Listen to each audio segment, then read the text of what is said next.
감당할 수 없는 시험이 올 때면 제 인생에 왜 이런 고난이 있나요 하고 물어보고 싶어질 때가 있잖아요. 올포원 함께 하면서 이 문제에 답을 주신 분이 계셨어요. 고난이 싫으면 가서 묻혀 한영아 라고 이한영 목사님의 할머님이 이렇게 말씀하셨다는데 어떤 의미였어요, 목사님? 글쎄요, 저희 할머니께서 제가 45년 전에 남미 브라질에서 고등학교에 다닐 때예요. 저를 방문 오셔가지고 처음으로 막 우시면서 본인의 삶을 이야기하면서 파란만장 인생 사신 것. 20대 초에 할아버지 돌아가시고 4살 먹은 아들하고 양잿물 떠다 놓고 이제 자살하려고 그 얘기를 하시면 이렇게 우시면서 그런 얘기를 하셨어요. 그래서 그 이후로 제가 항상 할머니 힘들어요 그러면 고난이 있으면 가서 묻혀. 인생은 고난이야. 고난을 포기하는 건 삶을 포기하는 거야. 항상 그러셨죠. 명답이셨네요. 진짜 센 대답이시네요. 아니, 물론 신앙생활을 하다 보면은 저희가 하나님 안에서 고난이 오잖아요. 네. 근데 어떤 사람은 이렇게 특별한 고난이 없이 그냥 순탄하게 살아가는 사람이 있는가 하면 또 누군가는 진짜 누가 봐도 힘들겠다 이런 고난을 겪는 사람들도 있잖아요. 이 왜 고난의 무게가 이 각자마다 사람마다 이렇게 다른 건지 궁금해요. 순탄한 삶을 산 사람이 누가 있을까 저는 생각이 들어요. 혹시 고난을 그렇게 아름답게 포장하지 않았는가. 우리가 그러잖아요. 힘들게 살았어도 그때가 좋았어. 그런 말 할 때 많거든요. 그러니까 야곱이 바로 앞에서 130년을 짧게 얘기해요. 저는 그보다 훨씬 덜 살았는데 그래도 저도 야곱처럼 험악한 세월이라고 말하는 편이 더 맞는 것 같아요. 제 생각에는 그 각자 갖고 있는 생각의 틀이 있거든요. 그 틀로 그걸 어떻게 해석하느냐. 그리고 그 밑에는 그것을 받쳐주는 어떠한 철학과 믿음이 있느냐에 따라 달라지는 것 같아요. 하나님께서 고난이 사람마다 다르게 허락하시는 이유 중에 하나가 저는 그렇게 보고 싶어요. 감당할 수 있는 무게만큼 주신다. 네. 그래서 무게가 다르다. 그 이제 고통과 고난이라는 것이 어떤 이제 환경적, 또 생물학적, 사회적, 경제적, 존재론적 그 다양한 그 요인들이 이제 복합적으로 엮여서 생기다 보니까 이제 그 단순한 건 아니죠. 그러니까 그 무게가 다 다를 수 있는데, 근데 그 고난을 이제 경험하고 인식하는 체감 고난이라는 게 있죠. 체감 온도가 있듯이 아마 그거는 상대적으로 또 평균적으로 보면은 삶의 무게가 다 같다. 고난의 무게도 같지 않은가 이렇게 생각이 또 들 때가 있어요. 누구에게는 왜 고난이 가벼워 보이고 또 누구에게는 감당할 수 없을 만큼 버거워 보이는지 이 고난 정면 돌파 1, 2부를 통해서 우리가 함께 알아볼까 합니다. 1부에서는 고난을 감당해야 하는 이유에 대해서 이야기를 나눠볼 텐데요. 이한영 목사님, 리종민 목사님께서 설교 준비하고 계십니다. 듣고 얘기 나누도록 하죠. 우리 곁에 가장 가까이 늘 현존하고 있는데도 불구하고 그 본질이 무엇인지, 그것이 어디서 왔는지, 또 왜 왔는지 정말 불투명한 불청객이 있습니다. 저는 그것을 고난이라고 이렇게 말하고 싶습니다. 따라서 이제 우리가 인간의 어떤 본성이나 인간의 존재를 정의하는데 다양한 담론이 있지만 그 중에 분명한 것 하나가 있다면은 인간은 고난에서 벗어날 수 없는 존재다. 이렇게 한번 정의해 볼 수도 있겠습니다. 그러니까 누구에게나 고난이 있다. 전지전능하신 하나님도 인간의 몸을 입고 오셔서 고난 가운데 사시고 십자가에서 물론 대속적인 고난을 또 감당하셨죠. 그래서 고난이라는 것은 당연한 것이고 늘 우리와 함께 있기 때문에 저는 오늘 그 고난의 극복이라는 개념보다는 고난과 함께 우리가 그리스도인으로서 어떻게 살아갈 수 있을까. 이제 이 어려운 질문에 또 쉬운 답도 없습니다. 그렇지만 하나님의 말씀에 비추어서 간략하게 한 2가지만 한번 정리해 보려고 하는데요. 첫째는 우리가 고난과 함께 살려면은 그 고난의 현실을, 현존을 인정해야 된다. 그렇죠? 전도서에 보면 헤아리의 인생이 여러 가지 이유로 현실적인 요인들로 헛되다라고 그러는데 그 7가지 헛됨을 잘 분석해보면 거의 공통점은 하나예요. 범사에 고뇌와 고난이 수반된다. 고난이 존재하는 거예요. 그래서 우리가 고난이 왜 존재하는지 원인이 무엇인지 그걸 추궁하고 또 극복하려는 노력도 필요하지만 그것이 우리를 고난으로 하여금 온전히 자유케 할 수는 없다. 이 세상을 살아가는 동안. 그래서 우리 할머니께서 항상 인생은 고난이야. 고난이 무쳐. 매번 이렇게 저한테 말씀을 하셨어요. 자, 그러면은 우리가 그리스도인으로서 이 고난과 함께 살아가기 위한 지혜와 믿음이 필요한 것이죠.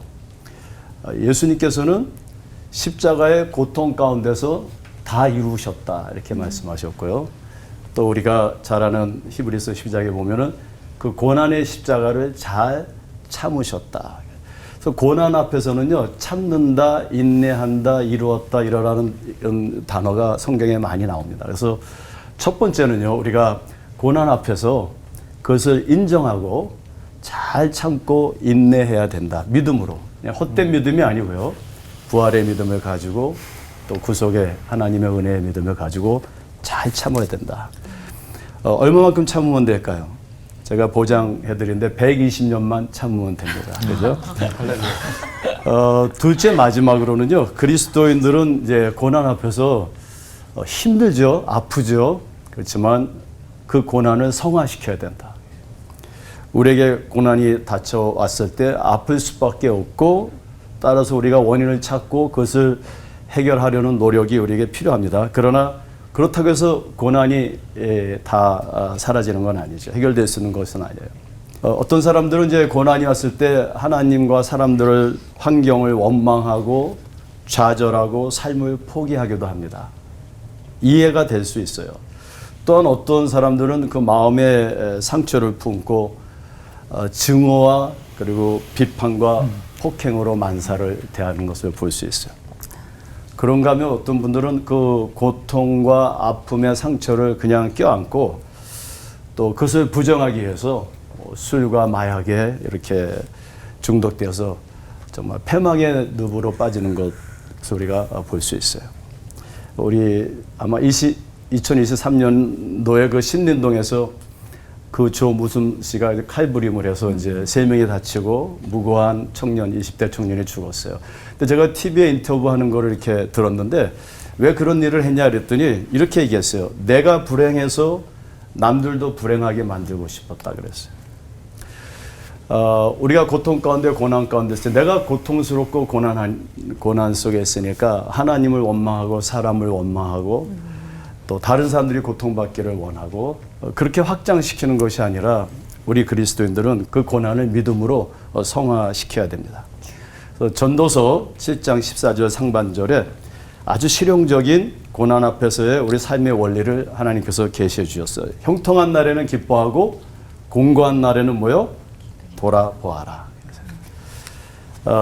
우리가 예수 그리스도의 구속적 고난과 부활을 믿고 그 믿음을 가진 그리스도인들은 나의 공고함을 원망과 좌절과 부정과 증오가 아닌 오히려 나의 삶을 돌아보고 그것으로 인하여 하나님께로 가까이 가고 그래서 이웃의 아픔에 공감할 수 있는 그런 주님 안에서 고난과 더불어 이 세상을 넉넉히 이기는 우리 모두가 될 수 있도록 주님의 이름으로 축원드립니다. 기도하겠습니다. 하나님, 저희들 고통스럽고 고난 앞에서 너무 연약할 수밖에 없습니다. 그러나 주님 저희들에게 믿음을 주사 이 세상의 모든 고난을 주님의 말씀으로 동행하심으로 함께하심으로 넉넉히 이기고 다 이룰 수 있는 저희들의 삶이 될 수 있도록 축복해 주옵소서. 예수님의 이름으로 감사하며 기도드립니다. 아멘. 고난 앞에서 자유로울 수 있는 인간은 없죠. 더불어서 모든 인간이 고난을 당할 수밖에 없다면은 또 한 가지는 내가 당하는 고난이 누구가 당하는 고난보다 제일 크다고 느끼게 됩니다. 남의 고난을 조금 이해해 보려고 하지만은 사실 머리로는 이해가 되는데 그게 실제로 가슴으로 느껴지거나 손으로 만져질 수 있는 그런 고난은 아닐 것입니다. 어떤 때는 세상의 사람들이 있죠. 하나님을 모르는 사람들이 보기에 민망할 정도로 저렇게 예수 믿을 바에는 왜 믿어? 라고 하는 생각이 그 사람들에게 들 정도로 예수 믿는 사람들에게도 참 고난이 크게 다가올 때가 있습니다. 그럴 때 우리가 가지는 생각 중에 하나가 이럴 때 우리가 하나님의 백성인데 하나님께서 좀 이 고난을 제대로 만져주셔가지고 말씀 한마디로 싹 정리해 주시면 얼마나 좋을까라는 기대를 또 갖거든요. 근데 그런 일은 좀처럼 현실적으로 잘 나타나질 않습니다. 시편에서 다윗도 예외 없이 하나님의 마음에 합한 자라고 하는 삶을 살았지만은 고난이 정말 그를 힘들게 했다는 것을 알 수가 있습니다. 그런데 다윗은 그런 자신의 고난을 통과하면서 중요한 것을 깨달았다고 고백하면서 시로 그걸 표현하고 있거든요. 사실 사울 왕의 정치적인 라이벌로 낙인 찍히면서 그의 삶의 상당 기간이 지옥의 연단이라고 표현할 정도로 형통한 날보다는 곤고한 날, 고통 속에 있어야 되는 날들이 많았던 것 같습니다. 그런데 다윗이 그런 고난의 시간들을 지나고 난 다음에 이런 고백을 합니다. 나는 그 고난 때문에 손해본 것이 없다. 잘 느껴지지가 않습니다. 아니, 고난을 당하면은 얼마나 손해보는 것이 많은데 그 엄청난 고난을 당했으면서도 고난의 끝에 가서 고난을 다 이해하고 난 다음에 나 고난 때문에 손해본 것 없다고 고백합니다. 더군다나 고난 때문에 불행해지지 않았다고도 하고요. 더 나아가서 고난 때문에 내가 받은 은혜, 좀 우리가 그냥 흔히 하는 말로 고난 때문에 받은 특별 보너스가 대단했다, 이렇게 고백합니다. 다윗의 이런 마음이 어떤 마음이었는지를 우리가 잠깐 한번 살펴보면서 우리가 현실적으로 처하는 또 처하게 될 고난 가운데서 이런 마음을 가지게 된다면, 고난을 이런 시각으로 볼 수 있다면 참 좋겠다 하는 생각을 가져봅니다. 다윗은 자신이 당하는 고난을 사방이 두려움으로 감싸였다라고 절규합니다. 그런 상황 가운데서 그 상황 가운데서 나는 주님께로 피합니다 라는 고백을 이어갑니다. 피한다고 하는 이 말은 하나님의 이름을 불렀습니다. 하나님을 의지했습니다. 하나님을 경외했습니다. 이런 의미의 말이 됩니다. 우리가 하나님의 사랑을 늘 담고 있다라고 표현합니다. 그렇게도 고백합니다. 정말 하나님의 사랑을 제대로 깊이 있게 체험한 사람은 현실적으로 이런 고난이 나를, 내 육체를 괴롭게 하고 아프게 하는 건 사실이지만은 그것 때문에 나는 하나님을 의지합니다. 그것 때문에 하나님 앞에 한 걸음 더 가까이 다가갑니다 라고 고백을 하게 되는 겁니다. 이게 하나님께 피합니다라고 하는 다윗의 고백의 표현입니다. 그런데요, 다윗은 그런 마음으로 주께 피했는데 사실은 기대하지 않았던 것이 다윗에게 주어졌습니다. 하나님께서 자신을 위해서 쌓아두신 은혜를 그때 베풀어 주셨다는 겁니다. 고난이 너무 극심해서 이건 하나님께로 도망갈 수밖에 없다라고 그냥 그곳을 향해 달려갔는데 가서 보니까 엄청난 은혜가 나를 위해서 준비되어 있더라는 겁니다. 이것을 다윗은 체험했습니다. 여러분, 고난 당하고 계십니까? 고난 중에 있다고 여겨지십니까? 하나님께 피하십시오. 하나님께 달려가십시오. 하나님의 이름을 부르십시오. 그러면 거기 가서 보니까 하나님께서 나를 위해서 이런 엄청난 은혜를 예비해 두셨네. 이 감격을 누리게 될 것입니다. 아직도 고난이 떠나지 않고 내가 이 고난의 한복판에 여전히 서 있구나 라고 여기신다면 이걸 한번 역설적으로 생각해 보세요. 아직 내가 하나님으로부터 받아야 될 은혜가 많구나, 이겁니다. 그러면 당황하지 않아요. 고난을 통해서 아픔을 느낍니다. 고통을 느끼고 있어요. 그래서 하나님의 이름을 부르게 되었어요. 하나님 앞으로 한 걸음 더 나가게 되었어요. 가서 보니까 놀라운 은혜가 있더라는 겁니다. 아, 고난이 아니었더라면 그래서 하나님 앞에 한 걸음 더 다가서지 못했더라면 이 놀라운 은혜는 내 것이 되지 못했을 수도 있구나. 이런 것 아니겠어요? 고난이 오히려 복이 된다는 것이 바로 이런 경우를 두고 하는 말이 아닐까요? 다윗의 고백을 다시 한번 새겨봅니다. 주께 피하였습니다. 고난 때문에 손해본 것 없습니다. 고난 때문에 내 인생 망가지지 않았습니다. 오히려 더 큰 은혜를 입었습니다. 사랑하는 성도 여러분, 고난으로 인해서 여러분의 삶이 더욱 하나님의 풍성한 은혜로 채워질 수 있기를 바랍니다. 기도하겠습니다. 하나님 아니고서는 이런 상황 속에서 견딜 수 없다는 것을 이 현실적 삶 속에서 깨닫게 하시고 그럴 때마다 하나님 앞에 한 걸음 한 걸음 더 가까이 나아가게 하옵소서. 예수님 이름으로 기도드립니다. 아멘.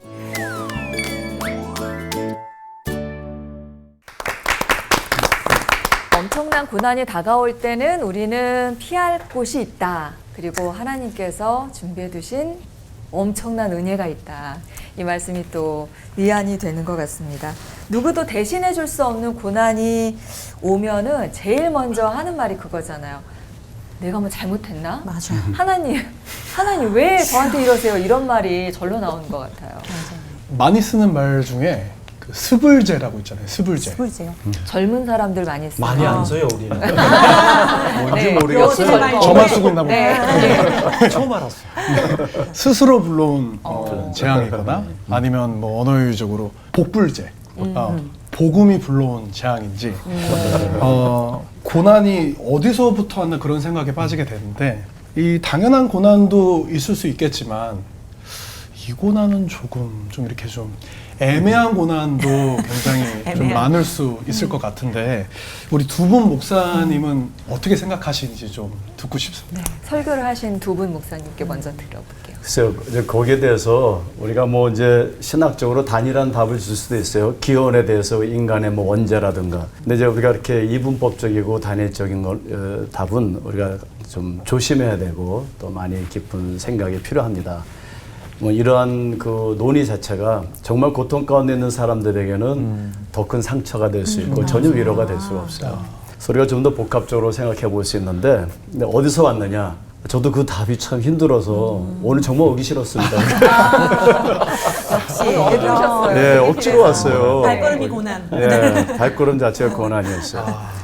근데 이제 하버드 경영대학원의 이제 케네디 스쿨에 로널드 하이페츠라는 교수가 이제 공공 리더십의 문제가 어디서 왔느냐 이런 그런 주제로 유명한 교수예요. 네, 그분에 의하면은 하나는 이제 technical problem, 기술적인 것 이제 그런 것을 얘기하고요. 또 하나는 adaptive problem, 이거는 이제 적용적인 문제다. 이제 이런 거예요. 자동차를 생산하는 공장에서 자동차가 딱 생산이 됐는데 그 엔진에 문제가 있어요. 그 원인이 어디 있느냐 이제 분석하는 겁니다. 하나는 테크니컬한 거예요. 엔진 안에 뭐 카르보레이터가 잘못 들어갔든지 뭐 가솔린을 공급하는 게 잘못 들어갔든지 그 이제 기술적인 문제겠죠. 근데 사실은 기술적인 문제가 아니고 또 따져보면 그것을 조립한 사람, 그 사람의 인격, 인성, 그 사람과의 관계가 있는 상사, 그 회사 전체의 환경, 행정, 많은 사람들의 문제가 그 안에 다 복합적으로 있는 거죠. 복합적인 어렵다. 그래서 우리 고난의 원인이 어디서 왔느냐? 이거는 굉장히 복합적인 대화가 필요하고 논의가 필요하다고 봅니다. 이 교수님들의 말씀은 꼭 집에 가서 다시 새겨봐야 제대로 이해가 좀 돼요. 대학교 강의실에 있는 그 스불제, 이거 그 멋진 표현인 것 같은데 뭐 스스로 이렇게 고난을 불러온 원인 자체를 자기가 제공한 것에 대해서는 뭐 설명이 필요 없죠. 예를테면 뭐 하나님의 말씀에 불복종했다든가 뭐 명령을 거역한 이런 것에서 당하는 고난들이니까요. 문제는 그러지도 않은 것 같은데 왜 이런 고난이 이해할 수 없는 고난이겠죠. 성경에 그 한 예가 있는 것 같아요. 요셉이 딱히 잘못을 저질러서 형들의 시기와 미움을 받아서 팔려간 건 아니잖아요.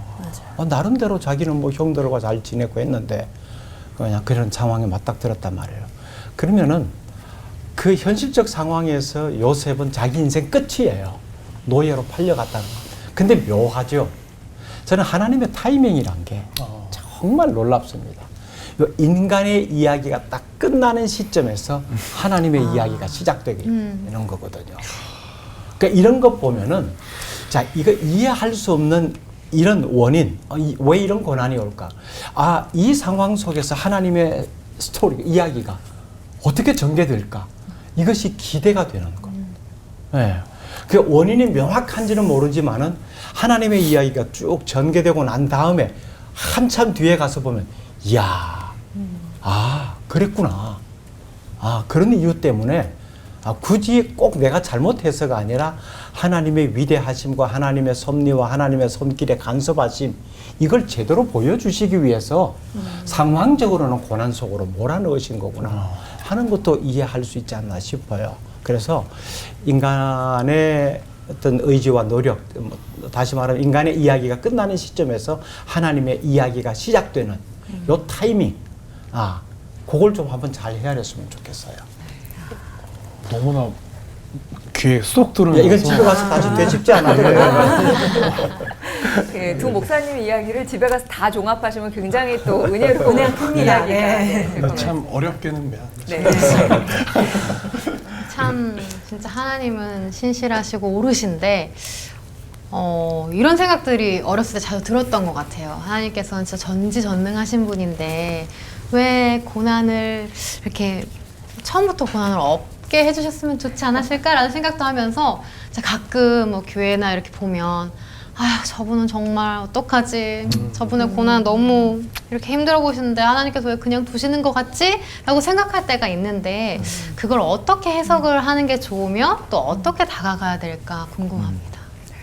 고난이 무엇일까? 사실은 저는 고난이라고 하는 것을 제가 처음에도 아까 잠깐 언급했을 때 어떠한 생각의 틀로 관점으로 보느냐라고 하는 건데, 제일 힘든 게 우리한테 질문이 뭐였냐면 왜 저렇게 착한 사람한테 저렇게 나쁜 일이 일어났을까? 그게 가장 힘든 것 같아요. 우리도 보면 잘못해서 우리가 고난받으면 뭐 당연한 건데 아까 그 복불제 같은 그런 것들이 왜 일어날까? 현대 철학의 가장 기본이 뭡니까? 바로 우리가 한 것만큼 얻는다는 거예요. 그러니까 우리 질문도 뭐였습니까? 왜 저렇게 착한 사람이 왜 저렇게 나쁜 일이 일어났지? 우리의 철학에는 그게 설명이 안 되는 거예요. 근데 불교는 그걸 설명을 했죠. 뭐라고 했습니까? 카마라고 힌두교 같은 데는 카마. 그래서 업보라고 하는 거죠. 자기가 전생에 그 했던 것 때문에 일어났다. 그 설명을 최소한으로 하고 있어요. 근데 기독교는 완전히 다른 관점에서 보고 있죠. 뭐냐면 모든 것이 하나님의 손 안에 있다. 예를 들자면 토기장의 손에 진흙이 있는 것 같이 내가 나의 인생이 그분의 손 안에 있다. 만약 그분의 손 안에 있다면은 왜 저런 일을 저분한테 또는 나한테 일어나게 하셨을까라고 하는 질문을 던져본다면은 거기에 깊은 뜻이 있다. 저는 가장 기독교에서 핵심은 뭐냐면 하나님이 고난을 받으셨다는 거예요. 바로 그렇기 때문에 그런 눈으로 우리가 당하는 고난, 그 다음에 왜 하나님이 고난을 받으시냐면 인간의 죄 때문이기 때문에 바로 거기랑 연결해서 고난 모두를 해석하고 관점을 바꿔가는 것이 가장 필요한 것이 아니겠을까라고 저는 답을 하고 싶습니다. 그 하나님께서 왜 고난을 주셨을까? 글쎄요, 저는 그 질문 자체가 은근히 책임을 하나님께 다 돌리는 것만 같아요. 하나님께서 막아주시는 일도 있었거든요. 제가 어렸을 때 들었던 어느 목사님 얘기인데 하루 오는 길에서 위험을 당했다가 살해난 어떤 사람이 하나님께서 나 오늘 이렇게 죽을 뻔했는데 살려주셨다 하니까 그 얘기를 듣던 분이 난 18년 동안 그 길 다녔는데 한 번도 그런 일이 없었다. 그러니까 하나님께서는 매번 우리에게 관심을 가지시고 섭리하시고 조치하시는데 우리가 무지해서 모르고 넘어가는 게 너무도 많을 것 같다. 그런 생각이 들어요. 원인을 얘기한다면 아까 수불제도 얘기했고 복불제도 얘기했는데 제가 보기엔 사불제도 많을 것 같아요. 사불제, 사탄을 넣을 수도 있겠고요. 또 사회적인 어떤 문제가 우리를 하여금 불행히 불어넣는 그런 일도 고난으로 이끌어가는 일도 많이 있는 것이죠. 우리가 관심을 가져야 될 것은 가장 중요한 것은 아무건 몰라도 고난에 대해서 내가 어떻게 대처할 것인가, 어떻게 소화시킬 것인가 그게 오늘 우리의 화제고 우리의 걸음이 되어야 되겠다 하는 그런 생각을 가져봅니다. 목사님 얘기하신 사불제가 아까 이 목사님이 얘기하신 그 구조적인 문제와도 또 연관이 되는 것 같아요. 그러니까 이제 이게 신학적으로는 신정론이라고 그러죠. 신이 정의로운데 왜 우리 이 세상에 악이 있느냐, 고통이 있느냐. 그래서 하나님은 전지전능하시고 사랑이신데 굉장히 신학적인 이제 논쟁을 가지고 있고 여기에 대한 우리가 뭐 100% 이겁니다 이렇게 참 얘기하기는 힘들지만 이제 일단 저는 이렇게 생각해요. 성경을 볼 때 하나님의 존재를 믿지 않는 사람들이 하나님이 존재하는데 세상이 왜 이러냐 그렇게 질문한다면 그 질문 자체가 성립될 수 없어요. 그죠? 뭐 하나님이 존재 안 하는데 우리의 고난이 있다면 우리가 고난 책임지면 돼요. 그죠? 이제 문제는 하나님이 존재하시는 걸 믿고 그 하나님은 전지전능하시고 사랑이신데 왜 우리에게 고난이 있느냐? 이거는 그리스도인들의 퀘스천이에요. 질문, 하나님을 믿는, 그죠? 거기에 대해서 저는 이제 한 두 가지로 우리가 좀 신학적으로 생각해 본다면 첫째, 뭐 고난을 떠나서요. 정말 하나님은 전지전능하시고 사랑이신가? 거기에 대해서 제가 할 말이 너무 많고, 정말 하나님은 전지전능하시고 사랑이세요. 우리가 아직 죄인 되었을 때, 우리가 아직 경건치 못했을 때, 우리가 아직 하나님과 서로 원수되었을 때 그리스도께서 십자가에서 죽으심으로 역사적으로 하나님께서 우리에 대한 사랑을 확증하셨느니라. 그러니까 하나님이 사랑이시라는 건 당연한 거예요. 그건 이미 증명된 거예요. 하나님은 전지전능하시고 그리고 사랑이세요. 그럼 우리에게 왜 고난이 있느냐 이게 문제인데 이것도 하나님의 은혜라고 볼 수 있어요. 왜냐하면은 우리에게 고난이 있다라는 것은 어떤 규범을 벗어나고 그 규칙을 깼다라는 거죠. 즉 규범과 규칙을 설계하신 하나님이 계신 것이고요. 그것을 깼기 때문에 악이 생긴 거라면은 그 깬 것은 하나님 우리에게 주신 특권, 우리의 자유의지였어요. 그래서 우리의 자유의지가 잘못된 선택을 우리가 원죄를 만들었고 그런 면에서 신정론을 어느 정도 우리가 그래도 이해할 수 있지 않을까 생각이 듭니다. 그 성경에 등장하는 많은 인물들 중에 그 복불제에 해당하는 대표적인 인물을 들라 그러면은 바울이 아닐까 여겨집니다. 그의 고백을 통해서 사실 애매한 고난 너무 많이 당했잖아요. 한 예를 들면은 사도행전 14장에 보면 루스드라에서 나면서부터 걷지 못하는 사람을 고쳐주었어요. 복음을 전하고 하나님의 역사를 보여주었단 말이에요. 근데 그 결과는 매 맞고 쫓겨난 거예요. 어떻게 이런 일이 있을 수 있어요?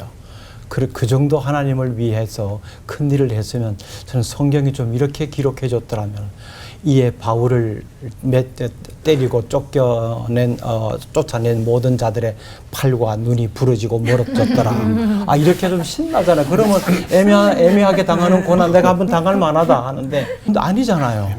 그러면 다시는 바울은 그런 일을 안 해야 되는데 그가 다시 그 원래 파송했던 선교지로 돌아가면서 자기를 골탕 먹이고 애를 먹이고 비방했던 지역을 고스란히 역으로 거쳐갑니다. 다시는 밟고 싶지 않은 땅인데. 그러니까 이게 저는 중요하다고 봐요. 그러니까 무슨 말씀을 드리고 싶은가 하면은 이런 왜 이러지라고 했을 때 그 고난에 어떤 반응을 내가 할 것인가 하는 거예요. 일반적으로 할 수 있는 반응은 아파요, 힘들어요, 이거 좀 없애주세요, 막아주세요, 이거예요. 근데 바울은 그런 것 아니었어요. 그 뻔히 더 위험하다는 걸 알면서도 다시 그 지역을 방문한단 말이에요. 그러니까 이 고난 앞에서 바울이 보인 그 반응이에요. 의지적인 반응이었다고 저는 봅니다. 상황이 이렇지만은 내가 이 상황 앞에서 이 고난과 아픔 앞에서 내가 이런 반응을 보여야 된다. 그가 생각했던 의지적 반응이라고 하는 것은 복음을 전하는 것이었습니다. 하나님의 사랑을 계속해서 드러내는 것이었어요. 이건 중단됨이 없어요. 저는 결국 이런 하나님을 신뢰하고 하나님을 믿는 자들의 삶 속에서 당하는 이런 고통, 고난, 국한시켜 볼 때는 우리가 하나님의 백성으로서 이런 반응들, 내 의지가 담긴 믿음의 행동이 나타나야 된다. 그걸 통해서 고난의 의미를 깨달아갈 수 있다라고 말씀을 들어봅니다. 이 고난이 찾아오면 제일 힘든 게 욥도 그랬지만 주변 사람들의 말, 주변 사람들이 나에게 하는 말, 그게 제일 힘든 것 같아요. 왜냐면 뭐 주변에서도 그렇지만 저도 그런 말 할 때 있거든요. 누군가에게 고난이 있고 어려움이 있다라는 얘기 들었을 때 하나님의 어떤 특별한 뜻이 있을 거야. 고난이 유익하다라고 하잖아. 근데 그런 고난이 아니면은 내가 이 유익함을 얻을 수가 없는 건지, 방법이 고난밖에 없는 건지, 저는 그런 고민도 들거든요. 그러니까 하나님께서는 다 하실 수 있는데 꼭 고난을 통해서만 그런 유익을 주시는 게 하나님이 너무 또 잔인하신 게 아닐까, 이런 생각도 들거든요. 어떠신지 좀 얘기 좀 해주세요. 저는 개인적으로 예수님께서 고통받는 자와 함께 그냥 슬퍼하는 자와 함께 슬퍼하고 얼마나 힘드니 얼마나 힘들어. 그다음에 또 웃는 자와 함께 웃고. 그것이 제일 좋은 이제 첫 번째 처방이라고 볼 수 있고요. 그 다음에는 그럼에도 불구하고 우리가 전제할 것은 하나님의 말씀이 절대적이라는 거예요. 그러니까 뭐 약 쓰잖아요. 그래도 먹어야 되잖아요. 그래서 이제 그 단계를 거쳐서 그다음에는 우리가 정말 예수님을 소개하는 게 가장 좋은 것이다. 고난 앞에서는. 저는 그렇게 생각해요. 몸이 아프면은 의사를 소개하는 게 최고고 내가 의사처럼 하지 말고 그리고 뭐 재정이 필요하면 경제 전문가 소개하는 것처럼 우리가 예수님을 소개해 주는 것, 그것이 가장 중요하지 않을까 그렇게 생각이 듭니다. 목사가 참 좋은데 자부심을 느끼는데 이런 질문을 받을 때 이게 목사가 이런 생각이 들어요. 왜냐하면 목사는 정답을 주는 사람이잖아요. 근데 정답이 사실 현실적인 삶에 도움이 안 될 때가 너무 많거든요. 질문을 하는 성도들이 정답을 몰라서 묻는 게 아니거든요. 그럴 때는 이 목사가 정답을 주는 사람이라기보다는 공감을 더 많이 해주는 사람이어야겠다 하는 그런 생각도 같이 해봅니다. 오늘 주제가 참 무거워요. 고난. 참 무거운데 한번 웃고 지나가죠. 이 고난 당하면은 되게 사람들이 내 인생 실패했다. 나는 여기서 이제 인생 그냥 포기해야 되나 보다라고 하는데, 여러분 포기는요 배추 셀 때만 쓰시고요. 실패는 바느질 할 때만 쓰세요. 아무데나 쓰면 안 돼요. 고통을 통해서 우리가 얻을 수 있는 유익이 있다면 저는 이것 한 가지는 분명하다고 생각해요. 정말 살면서 중요한 것이 무엇인가? 가장 중요한 것이 무엇인가 하는 겁니다. 하나님이 우리에게 고난의 상황으로 몰고 가실 때는 내가 가장 값어치 있다, 중요하다고 하는 것을 빼버리시는 거거든요. 그거 없어졌다고 이제 난리치는 거거든요. 건강을 잃었다고, 그냥 뭐 쌓아놓은 재물이 하루아침에 다 사라졌다고, 다 이런 것이잖아요. 그거 굉장히 중요하다고 여기는데 꼭 하나님은 그걸 콕 집어서 빼버리신단 말이에요. 그러면서 우리가 느끼는 게 이게 중요한 게 아니구나. 진짜 중요한 게 뭔가. 결국 최종적으로 마지막에 가장 중요하면서 마지막까지 남아있는 것은 우리들에게는 하나님이잖아요. 하나님이 제일 중요하다고 하는 것을 고난을 통해서 알 수 있고요. 또 계속해서 우리 목사님들 말씀을 통해서 나오는 것이 하나님의 고난, 또 고난이 십자가와 연결되는 것인데 정말 중요한 겁니다. 고난이 십자가와 연결되어야 돼요. 그래야 승리로 나가는 거거든요. 십자가는 인간이 겪을 수 있는 가장 무거운 고난이잖아요. 근데 그 고난이 결국은 뒤집어졌잖아요. 승리로. 우리의 인간의 고통이 얼마나 큰가를 몸소 하나님은 보여주셨고 체험을 하신 분이십니다. 우리의 현실적 고난이 십자가와 연결될 때 결국 그것은 고통당할 때 십자가 앞으로 나가야 된다는 거죠. 그러면 거기에서 해결을 받을 수 있고 상황이 역전될 수 있고 결국 문제 해결도 받을 수 있다는 거죠. 십자가와 연결된 고난 꼭 기억해 줬으면 좋겠습니다. 아멘, 아멘. 우리 지역 목회를 하는 분들하고 또 저는 이제 젊은 사람들하고 많이 있다 보니까 젊은 사람들은 또 다른 고통이 있어요. 뭐냐면 본인이 열심히 하고 준비했는데 잘 안 풀릴 때 거기서 오는 좌절감. 맞아요. 지금 현대를 보면은 실질적으로 어느 때보다도 좋은 때거든요. 근데 왜 그러면 우리가 더 힘들게 느낄까라고 하는 그것을 고통과 고난이라고 보냐 하면은 저는 바로 비교를 통해서 우리가 경험하는 것을 평가하려고 하는 게 아니냐. 그렇기 때문에 저는 여기서 질문상에서 잔인함이라고 하는 단어가 하나님하고 연결 쓸 수 있을까? 저는 오히려 하나님께서는 아까도 우리 이 교수님 말씀하신 것 같이 진짜 사랑이라고 하는 관점으로 봤을 때 왜 하나님께서 이걸 나를 허용하실까? 이걸 통해서 나를 어떤 존재로 만들어 가실까라고 하는 기대를 가지고 관점을 바꿔주는 게 좀 필요하지 않을까라는 생각을 해봅니다. 저는 질문할 때 좀 마음에 쿵했던 거가 아픔을 당했을 때 말을 듣는 게 힘들다. 근데 그 말이 제일 발달된 데가 교회가 아닌가 그런 생각이 들어요. 크리스찬이라는 사람들이 정죄를 앞세울 때가 많아요. 하나님 자리로 꽁충 올라갈 때가 많다. 그런 얘기죠. 참 그런 걸 삼갔으면 좋겠다 하는 생각을 먼저 해봤습니다. 그리고 저는 이제 고난을 좀 평이하게 수고라는 걸로 한번 이해를 해보고 싶어요. 즉 하나님께서는 불안당은 아니시라는 얘기죠. 불안당을 풀어 쓴다고 하면 땀 한자예요. 땀을 흘리지 않고 소득을 챙기는 사람들이 불안당입니다. 고난을 수고라고 생각할 때 하나님께서는 어떠십니까? 눈물을 흘리며 씨를 뿌리는 자는 기쁨으로 단을 거둔다고 그랬습니다. 바울 사도도 그랬죠. 많이 심는 자는 많이 거두고 적게 심는 자는 적게 거둔다. 심는 자에게 또한 양식을 주신다. 씨앗을 주신다. 이렇게 말씀하셨거든요. 그러니까 하나님은 불안당은 아니시다. 물론 우리가 모르는 가운데 그런 고난 없이도 챙기는 사람이 있겠죠. 그건 뭐 어떤 성품에 관한 것인지 천부적인 것인지 모르겠습니다만은 고난 아니어도 챙기는 것이 소득이 많이 있는 걸로 알고 있습니다. 그럴 것입니다. 그런데 보편적으로 수고하고 거두게 하시는 분이 하나님의 농사법이다. 이런 생각이 듭니다. 네. 인생 계획 안에 누구도 고난을 계획하는 사람은 없을 겁니다. 하지만 누구도 피할 수 없는 게 사실 고난이고 인생을 살아가다 보면 만나게 되는 지점들인데요. 고난이 있을 수밖에 없다는 걸 인정한다면 우리가 좀 부딪히고 돌파할 방법을 찾아보는 게 더 현명하지 않을까라는 생각도 들어요. 네. 올포원의 고난이라면 고난이겠죠. 돌발 질문도 오늘 고난에 참여하셔야 됩니다. 네. 돌발 질문 제가 준비했는데요. 첫 번째 질문 드리도록 하겠습니다. 고난이 올 때 내가 가장 하기 어려운 것은 인내, 감사, 기도, 셋 중에 어떤 것인지 하나, 둘, 셋 하면 말씀해 주세요. 네. 하나, 둘, 셋. 감사와 기도. 감사와 기도. 이해는 목사님. 감사? 저는 네 번째. 뭐요? 그러니까 평상시에 내가 안 했던 것을 하기가 제일 힘들어요. 기도를 안 했으면은 기도하기가 제일 힘들고 평상시에 감사를 안 했으면 감사하기가 제일 힘들고 하여튼 교수님의 말씀은 시험 있는 줄 알았어요. 한 번 더 들려야 되니까. 평상시에 인내 안 했으면은 인내하기 힘들어요. 네. 그래서 저희가 그렇게 3개를 드렸는데 4개를 만들어주시는 이야기. 객관식으로 드렸는데 주관식 답이어서 깜짝 놀랐습니다. 저희에게 고난을 주시고 네, 돌려받았습니다.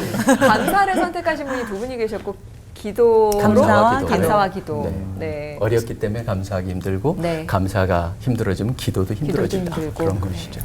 셋 다 너무 어려웠어요. 인내 한번 해볼 수 있어요.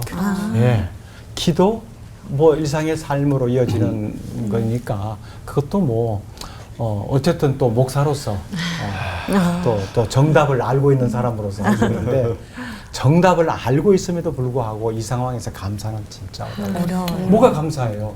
맞아. 예, 이렇게 자연적 반응이 나올 수밖에 없어요. 힘들어요. 왜입니까? 하필이면. 이렇게 나올 수밖에 없어요. 그래서 감사가 힘들어요. 감사가 힘든 거 알고 있지만 목사님 네 분이 감사가 제일 어렵다 하시니까 더 어렵다. 저는 오히려 위로가 되고 있어요. 네. 똑같구나.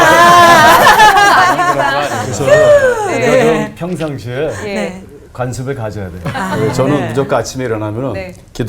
일어나서 기도하기 전에 오늘도 그러고 왔어요. 그냥 눈을 뜨면 들어놓은 상태에서 항상 10가지를 감사해요. 매일. 그게 이제 습관이에요. 그래서 네. 이제 오늘 침대에서 잘 수 있어서 너무 감사합니다. 오늘 또 지붕이 있어서 비 맞지 않아서 감사합니다. 하나님 오늘도 이렇게 머리카락이 좀 남아서 감사합니다. 뭐 이렇게 짜서라도 평상시에 이제 감사를 하다 보면은 좀 더 어려움에 다쳤을 때도 감사를 볼 수 있는 게 생기는 것 같아요. 엑서사이즈 하는 거죠. 운동. 이 목사님 아까 얘기하신 걸 보면 그럼 인내와 기도 중에서 선택하신 거예요. 임종수 목사님은 감사를 선택하셨어요. 사실 감사를 할 겨를조차 없어요.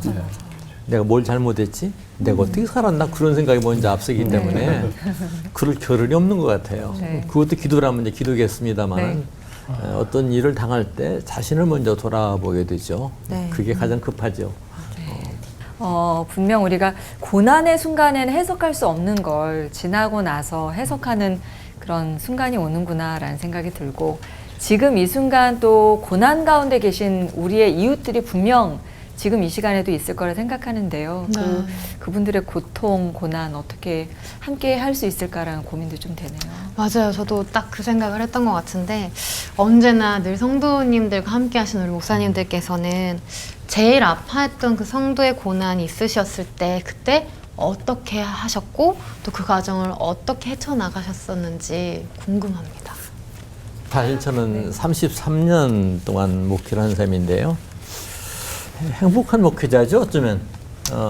어떤 생명의 위급함을 주는 교우가 있었다거나 가정이 깨어지는 그런 가정이 있었다거나 그게 없었어요.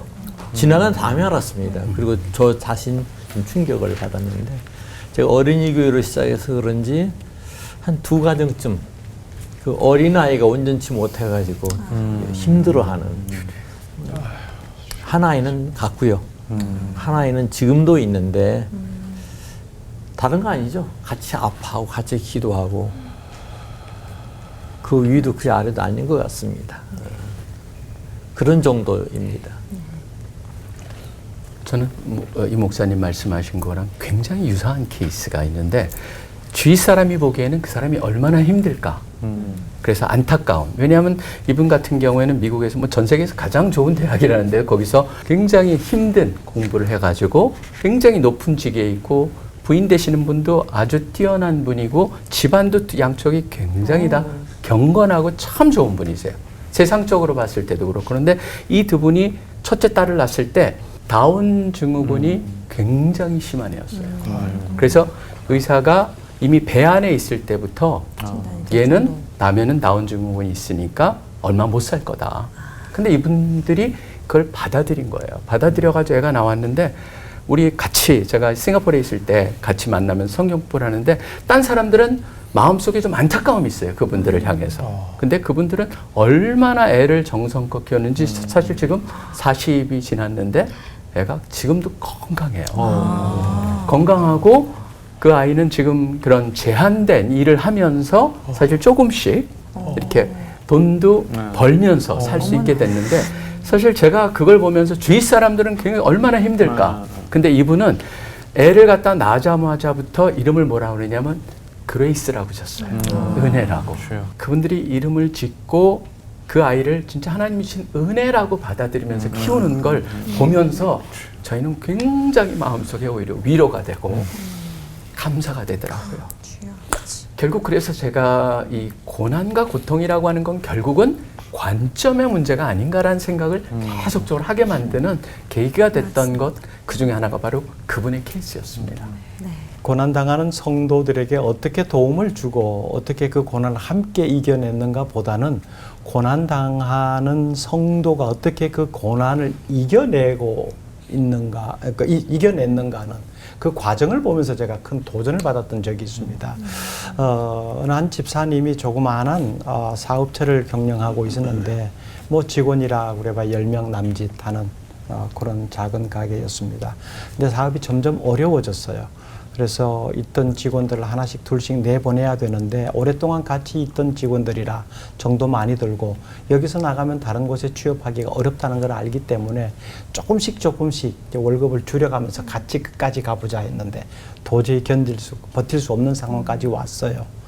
그래서 이제는 자기 사업을 정리해야 되겠다라고 하는 시점까지 다다랐을 때에 모아놓고 내가 사업을 정리한다. 그리고 임금은 내가 다 정리를 해줄게 라고 했습니다. 그러면서 그 임금을 정리하는 방법이 자기가 살고 있는 집을 팔고 작은 집으로 이사를 가고 그 차익으로 임금을 정리해주고 나머지 이제 비즈니스적으로 갚아야 될 것들을 갚아 나가는 겁니다. 근데요, 그 집을 처분하면서 가장 먼저 한 일이 11조를 드린 겁니다. 한 푼이 아까운 상황이에요. 예, 자기가 사업이 어려워서 살던 집을 정리합니다. 그래서 제 속으로 하나님도 이해하실 텐데 이거 꼭 11조 안 하셔도 되는데 이 마음 다 헤아리실 텐데 제가 살짝 집사님 꼭 그 방법 안 하셔도 될 것 같은데요 라고 살짝 흘리기도 했어요. 근데 아니요, 이건 제가 살아온 신앙의 여정 속에서 비켜갈 수 없는 겁니다 라고 1번으로 그렇게 하고 11조를 드리고 어떻게 해서라도 이제 나머지 것 가지고 정리를 하고 아주 작은 집으로 그렇게 이사를 가셨어요. 그 모습을 보면서 방금 말씀하신 이 고난의 상황을 내가 어떤 관점으로 보느냐. 현실적으로 보면 이거 집 팔아도 부족하다. 그냥 신앙적으로 하나님도 이해하실 거야 라고, 물론 충분히 이해하실 분이죠. 이해하실 거야 라고 넘어갈 수도 있는데 그걸 굳이 그렇게 되면 내가 이 다음에도 이런 상황이 되면 또 쉽게 생각한다. 그러니까 여기서 한번 이런 걸 쉽게 생각해버리면 내 신앙의 길이 흐트러질 수 있다라고 하는 이 고든 신앙의 자세를 유지하는 모습을 보고 오히려 제가 도전을 받았어요. 그래서 물론 이제 나중에는 또 평안한 삶을 살 수 있는 하나님의 은혜를 받았습니다만 그런 모습을 보면서 고난의 상황 속에서 지금까지 지켜온 신앙의 관점에 변화가 생겨서는 안 되겠구나. 견지해온 신앙의 행동을 흐리게 해서는 안 되겠구나 하는 제가 도전을 받는 하나의 사건이었습니다. 아멘. 저는 이제 어려서부터 이민교에서 자라났으니까 이민교회의 어떤 그 성격이 초기에는 예수를 믿든 안 믿든 다 이렇게 교회로 왔어요. 교회 와서 한국보다는 더 많은 도움이 필요하기 때문에 본인의 모든 문제를 재정적인 건강, 관계, 언어, 뭐 사회생활 그 문제를 다 가지고 교회 안으로 들어와요. 그래서 목사가 그거를 도와야 돼요. 그러니까 제가 이제 담임 목회를 미국에서 한 5년을 했는데 정말 뭐 전도사 시절부터 이삿짐 날라주고 통역해 주러 다니고 뭐 집도 얻어주고 가게도 얻어주고 아프면 병원 데려가고 저는 이것도 목사가 할 수 있는 일이고 또 해야 된다라고 생각해요. 근데 그렇게 해서 그들의 고난과 고통과 문제가 다 해결되느냐? 그거는 주님 오신 날까지 계속 있는 것이고 그래서 우리는 이제 예수님도 치유도 하시고 먹을 것도 주시고 재정적인 문제도 해결해 주시고 그랬는데 우리가 다 할 수는 없죠. 근데 목사가 꼭 한 가지는 해야 된다고 봐요. 어떤 고통의 문제를 가지고 오든지. 저는 그걸 어떻게 경험했냐면은 제가 한번 어느 그 외국의 부흥회를 갔는데 6개월 전에 미리 이제 거기는 교회가 워낙 크니까 이제 그 제목하고 본문을 다 7번 설교해야 돼요. 다 준비를 해서 보냈는데 떠나기 일주일 전에 한 2주일 전일 거예요. 기도를 하는데 하나님께서 갑자기 너 그 설교하지 마 그래요. 마음에 들어요. 제가 얼마나 바쁜 사람인지 모릅니다. 애써서 설교 준비 다 했는데 그런데 그 다음 들어오는 마음에 하나님께서 요번에 넌 가서 예수님만 전해. 근데 사실 부흥회 때 7번 예수님만 전하려면 참 힘들죠. 위로도 안 될 것 같고 좀 뭐 이렇게 위로하는 말씀 뭐 이민자들 힘든 이렇게 다 준비를 했는데 그게 너무 강하게 와서 이제 거기다 전화를 드렸어요. 제가 이런 경험 하나님께서 이런 마음을 주시는데 바꾸겠다니까 거기 목사님 바꾸시지 말라고. 왜냐면 이미 배너도 다 만들었고 타이틀도 다 나가고 이렇게 했는데 그래서 알았다고 이제 끊었더니 그 다음날 다시 전화가 오셨어요. 하나님이 주신 것 같은 얘기 하라고. 그래서 제 인생에 있어서 가장 힘든 설교를 했어요. 비행기에서 준비하고 아침에 설교하고 중간에 또 준비해서 설교하고 귀국길에 이제 공항에 가만히 앉아서 무슨 말을 했는지도 모르겠고 제일 힘들었다 이러고 있는데 무명의 이메일이 하나 딱 떴어요. 핸드폰에. 이 내용이 이런 겁니다. 이한영 목사님, 저는 인생이 너무 힘들어서 이번 주에 자살을 기억하고 있었어요. 정말 힘들게 살아왔어요. 근데 친구가 저를 그냥 강제로 이렇게 교회로 끌고 가서 마지막으로 그냥 갔는데 예수님을 만났어요. 주여. 그래서 열심히로 살기로 했어요. 감사합니다. 제가 그때 더 당연한 말이지만 확실하게 제가 하나님께서 주신 메시지는 이거예요. 그 무엇도 인간의 고난을 뭐 좀 위로할 수 있고 잠시적으로 빵 때울 수 있지만 우리가 믿는 하나님은 칸트가 말하는 이데올로기가 아니고 정말 인격적인 하나님이시고 삼위일체 하나님이시고 우주 만물을 창조하셨다면은 그 어떠한 문제 앞에서라도 우리 목사가 할 수 있는 것 예수님을 소개하는 것이다. 거기에 확신을 갖게 됐습니다. 고난에는 아픈 만큼 또 성숙해지는 숨은 은혜가 있음을 확인하는 시간이었고요. 오늘 고난 정면 돌파 1부 함께 하셨고요. 다음번 2부에서는 주님의 고난에 참여하라는 말씀과 함께 더 단단해진 우리를 확인하는 시간을 가지실 수 있을 겁니다. 절대 놓치지 마시고요. 끝인사 힘차게 외치면서 마치도록 하죠. 어떤 어려움 속에서도 절대 내 손을 놓지 않는 주님과 하나 되는 시간 올보 원.